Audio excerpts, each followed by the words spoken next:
ఈ రోజు మనం చూసే stock Gujarat fluorochemicals limited GFL. Market capitalisation 38,000 కోట్లుగా ఉంది. ఈ కంపెనీ ప్రధానంగా ఫ్లోరోపాలిమర్స్, రెఫ్రిజరెంట్ గ్యాసెస్, ఇంకా ఇప్పుడు చాలా ముఖ్యంగా EV బ్యాటరీ మెటీరియల్స్ మీద ఫోకస్ చేస్తోంది. ఇటీవల కంపెనీకి IFC నుంచి 450 కోట్ల రూపాయలు ఇన్వెస్ట్మెంట్ వచ్చింది. అంటే గ్లోబల్ లెవెల్లో కూడా ఈ కంపెనీ టెక్నాలజీకి గుర్తింపు వస్తోందని అర్థం. ఫైనాన్షియల్స్ చూస్తే లేటెస్ట్ క్వార్టర్లో ప్రాఫిట్ బాగా పెరిగింది.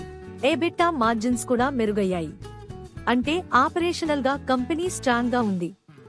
PE సుమారు 55, ROE 9%, ROS 10.9%, EBITDA margin 30%. PAT 179 కోట్ల రూపాయలు.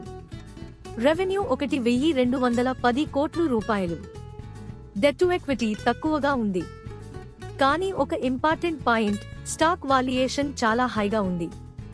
PE రేషియో ఎక్కువగా ఉండటం వల్ల షార్ట్ టర్మ్ లో పెద్ద రిటర్న్స్ రావడం కష్టం కావచ్చు. ఫ్యూచర్ గ్రోత్ ఎక్కడుంది అంటే EV battery chemicals business, high end fluoropolymers demand. ఇవి క్లిక్ అయితే లాంగ్ టర్మ్ లో మంచి గ్రోత్ చూడొచ్చు. అందుకే ఈ స్టాక్ హై గ్రోత్ పొటెన్షియల్ ఉన్న, హై వాల్యుయేషన్ రిస్క్ కూడా ఉన్న స్టాక్. ఇన్వెస్ట్ చేసే ముందు మీ రిస్క్ ప్రొఫైల్ తప్పకుండా చూడండి. ఇలాంటి clean, simple and honest stock updates కోసం స్టాక్ మార్కెట్ విస్పరర్స్ ని ఫాలో అవ్వండి.